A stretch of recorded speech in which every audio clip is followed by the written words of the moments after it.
आज की कहानी में हमें 10 साल की एक छोटी सी लड़की को दिखाया जाता है जिसका नाम सोफिया है। वह एक शहर के अनाथ आश्रम में रहती है क्योंकि उसके माँ बाप अब इस दुनिया में नहीं रहे। सोफिया को इनोसोमिया नाम की एक बीमारी है जिसके कारण सोफिया को नींद नहीं आती। वह रात रात भर अनाथ आश्रम में घूमती रहती है। उसका मानना है कि रात को झोली वाले बाबा आते हैं और लोगों को उठाकर ले जाते हैं। वह कहती है कि मिटन का मानना है कि वे रात को 12 बजे आते हैं। बाकी बच्चे सोचते हैं कि वे 1 या 2 बजे आते हैं, लेकिन सोफिया का यह मानना है कि वे रात 3 बजे आते हैं। रात को 3 बजे जब अनाथ आश्रम में सारे बच्चे सो रहे होते हैं तभी बाहर से एक आवाज आती है। वहाँ जो बिल्ली होती है वह बाहर चली जाती है। सोफिया भी अपने बिस्तर से उठती है, बालकनी में आती है और देखती है कि कुछ बिल्लियां डस्टबिन गिराकर भाग रही हैं। तभी घर के पीछे एक बहुत बड़ा हाथ आ जाता है। वह हाथ डस्टबिन को उठाकर ठीक कर देता है। उसके तुरंत बाद वहाँ एक बहुत बड़ा दैत्य सामने आ जाता है। सोफिया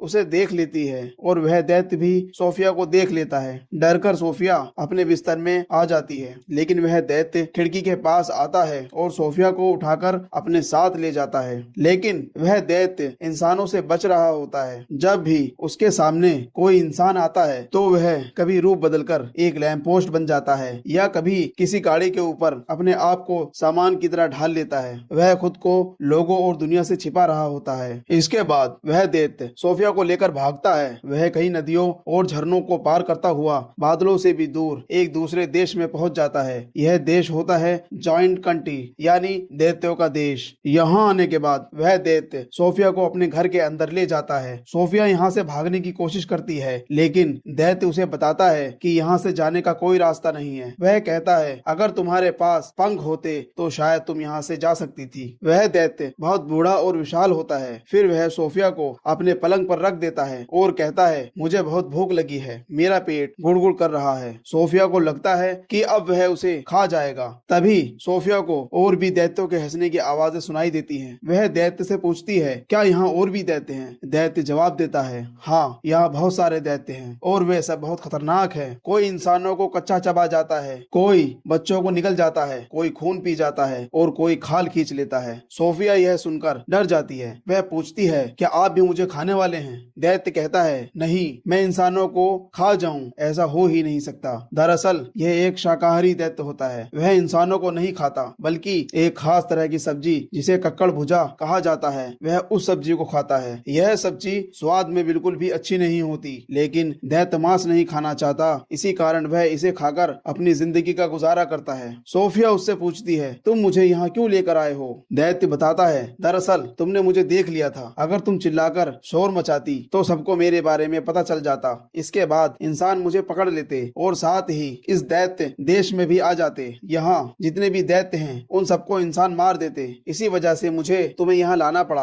अब तुम्हें अपनी पूरी जिंदगी यहीं बितानी होगी। सोफिया कहती है नहीं, मैं यहाँ से भाग जाऊंगी। दैत्य उसे चेतावनी देता है यहाँ से जाने की गलती भी मत करना, क्योंकि बाहर जो दैत्य हैं वे और भी खतरनाक हैं। वो दैत्य इंसानों को कच्चा चबा जाते हैं। इसके बाद वह दैत्य सोफिया को वहाँ पर रखी हुई एक बहुत बड़ी नाव के ऊपर ले जाता है। यह वह जगह होती है जहाँ से नाव वाले दूरबीन से आगे का रास्ता देखते हैं। सोफिया वहाँ बैठती है और देखती है कि दैत्य अपने बैग से कुछ बोतल्स निकालता है। इन बोतल्स के अंदर चमकती हुई रोशनी होती है। सोफिया उससे पूछती है यह क्या है? दैत्य जवाब देता है यह सपने हैं। सोफिया कहती है मैं तो सोती ही नहीं, मुझे सपने नहीं आते, क्योंकि उसे इनोसोमिया है। इसके बाद वह दैत्य सोफिया की उस किताब को उठाता है जिसे वह अपने साथ यहाँ तक लाई थी। यह एक कहानी की किताब होती है। दैत्य उस किताब को पढ़ना शुरू करता है और धीरे धीरे सोफिया को नींद आ जाती है। जिसके बाद वह दैत्य जो वहाँ कुर्सी पर बैठा होता है एक दूसरी जगह जाता है। वहाँ से वह एक बोतल के अंदर से चमकती हुई रोशनी निकालता है। तभी सोफिया की आंखें खुल जाती हैं। वह देखती है कि दैत्य नीचे नाव में सो रहा है। इस मौके का फायदा उठाकर सोफिया उस गुफा और घर से बाहर निकल जाती है। जब वह भाग रही होती है तभी उसके सामने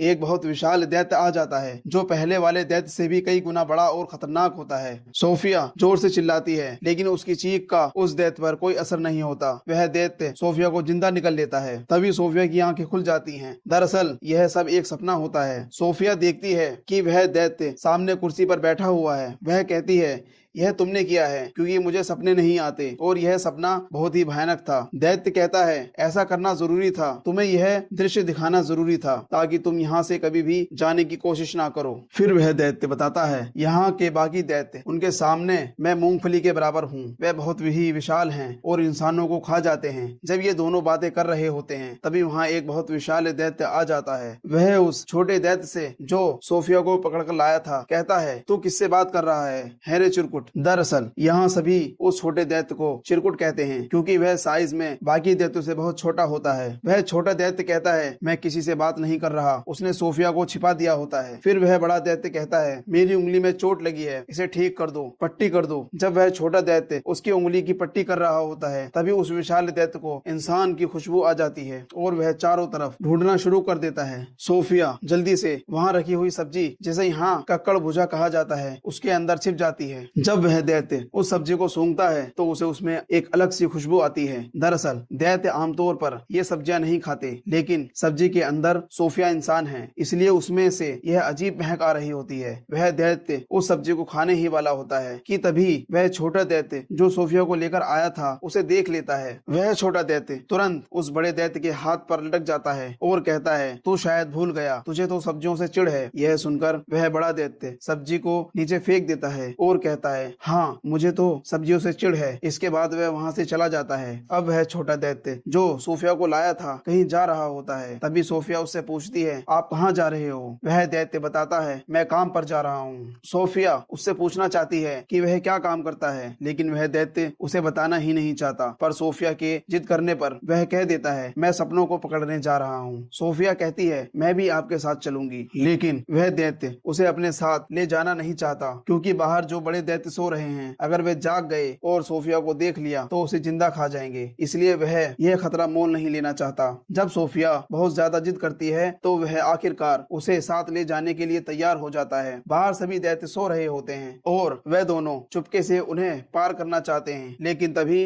उन दैत्यों की आंखें खुल जाती हैं। वह छोटे दैत्य को रोकते हुए कहते हैं चिरकुट तुम कहाँ जा रहे हो? वह छोटा दैत्य जवाब देता है मैं अपने काम पर जा रहा हूँ। बड़े दैत्य कहते हैं हम नहीं चाहते कि तुम यहाँ से बाहर जाओ, क्योंकि अगर इंसानों को इस जगह के बारे में पता चल गया तो हमारी जान खतरे में पड़ सकती है। इसके बाद वह सभी बड़े दैत्य उसे परेशान करने लगते हैं। सोफिया इस मौके का फायदा उठाकर चुपके से गाड़ी में छिप जाती है। तभी वह छोटा दैत्य जिसे सभी दैत्य मिलकर परेशान कर रहे होते हैं आसमान की तरफ इशारा करते हुए कहता है देखो बारिश होने वाली है। दरअसल इन सभी दैत्यों को पानी से डर लगता है, उन्हें पानी से एलर्जी होती है और तभी बारिश शुरू हो जाती है और ये सभी दैत्य बारिश से डरकर अपनी अपनी जगहों पर छिप जाते हैं। मौका देखकर चिरकुट दैत्य और सोफिया वहाँ से निकल जाते हैं। वह एक ऊंचे पहाड़ पर चढ़ना शुरू करते हैं और बादलों से भी ऊपर पहुँच जाते हैं। सोफिया कहती है यहाँ से तारे कितने खूबसूरत दिखते हैं। दैत्य जवाब देता है मैं इनका संगीत भी सुन सकता हूँ, मैं इस दुनिया की हर आवाज को सुन सकता हूँ, चींटियों की बातें सुन सकता हूँ, पेड़ों की कहानियां सुन सकता हूँ। मेरे कान इस दुनिया में किसी भी चीज को सुनने की ताकत रखते हैं। सोफिया कहती है मुझे यकीन नहीं होता। दैत्य मुस्कुराते हुए कहता है लेकिन यह सच है। इसके बाद वे एक झील के पास पहुँचते हैं। झील के अंदर एक बहुत बड़ा विशाल और खूबसूरत पेड़ नजर आता है। वह दैत्य झील के अंदर कूद जाता है। झील में कूदने के बाद वह दूसरी तरफ पहुँच जाता है, जैसे यह उस तरफ जाने का एक रास्ता हो। सोफिया भी झील में कूदती है और वह भी उस तरफ पहुँच जाती है। यह जगह सपनों का देश है। यहाँ पर जो पेड़ होता है उससे ओस की बूंदों की तरह सपने टपकते हैं। यही वजह है कि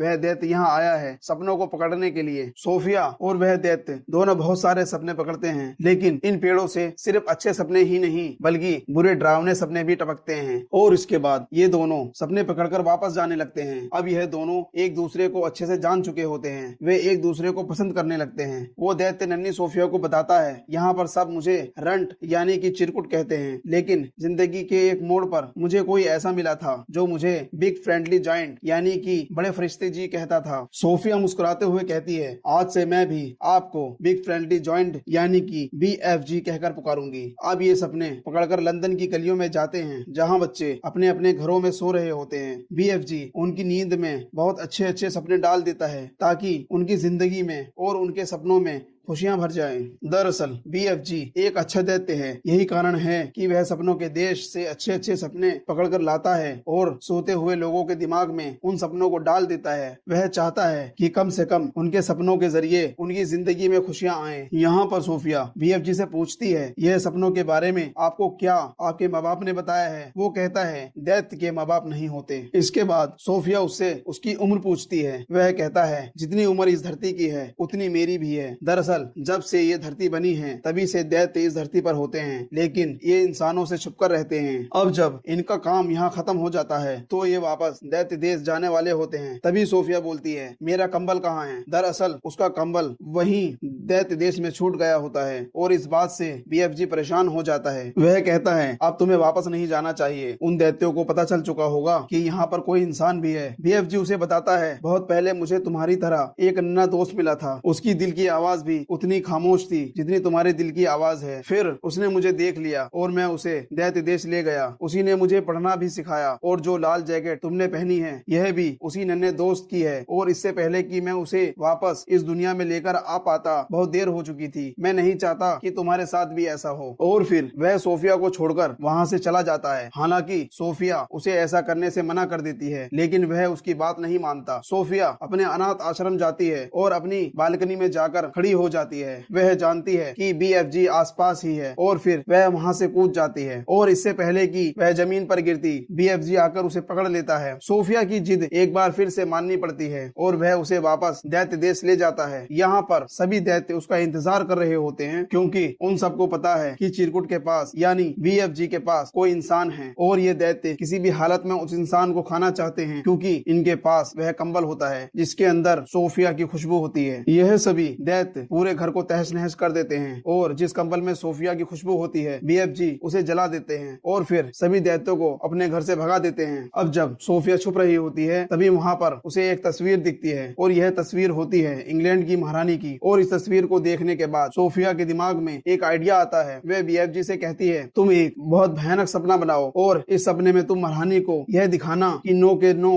दैत्य इंग्लैंड में हैं जो बच्चों को मारकर खा जाते हैं। और साथ ही इन सपने में मुझे और अपने आप को भी डालना ताकि जब हम महारानी के सामने जाएं तो हमारी बात पर उन्हें यकीन हो जाए। और BFG ऐसा ही करता है। वह एक सपना बनाता है जिसमें वह दैत्य देश में रहने वाले सभी दैत्यों की तस्वीरें डालता है, साथ में अपने आप को और सोफिया को भी डालता है और बहुत सारे बच्चों को भी। और ऐसा सपना बनाने के बाद वह सोफिया के साथ उस जगह पर पहुंच जाता है जहाँ पर महारानी रहती है और यह सपना महारानी की नींद में फूंक देते हैं। महारानी को वह सब कुछ दिखता है जो ये उसे दिखाना चाहते हैं। जब महारानी की नींद खुलती है तो वह बहुत डरी हुई होती है क्योंकि यह बहुत ही भयानक सपना होता है जिसमें दैत्य बच्चों को खा लेते हैं। महारानी इस सपने के बारे में अपनी मैड से बताती है। मैड कहती है, मैम लेकिन वह एक सपना था। और जब मैड अखबार देखती है तो कहती है, यह बहुत अजीब बात है। कल रात को बहुत सारे बच्चे अपने घरों से गायब हो गए, ठीक उसी तरह जैसे आपने सपने में देखा था। तभी रानी कहती है, पर्दे हटाओ। और जब वे पर्दे हटाते हैं तो वहाँ पर खिड़की पर सोफिया होती है। दरअसल यह चीज भी उन्होंने रानी के सपने में डाली थी और साथ ही साथ BFG को भी डाला था। इसके बाद सोफिया BFG के बारे में बताती है और रानी से वादा लेती है कि आप उसे नुकसान नहीं पहुंचाएंगी। BFG रानी के सामने आता है और उन्हें झुककर अदब से सलाम करता है। रानी भी अपने वादे को पूरा करती है। यहाँ पर जितने भी दैत्य होते हैं उनके अंदर एक बहुत बड़ी समस्या होती है कि वह किसी भी शब्द को अच्छे से नहीं बोल सकते, इसलिए BFG महारानी को महारानी के बदले मरजानी कहता है। यहाँ पर महारानी इन दोनों को बहुत अच्छे से स्वागत करती है, उन्हें अंदर बुलाती है, स्वादिष्ट खाना खिलाती है और इसके बाद यह महारानी को सारी बातें सच बताते हैं कि कैसे दैत्य देश में 9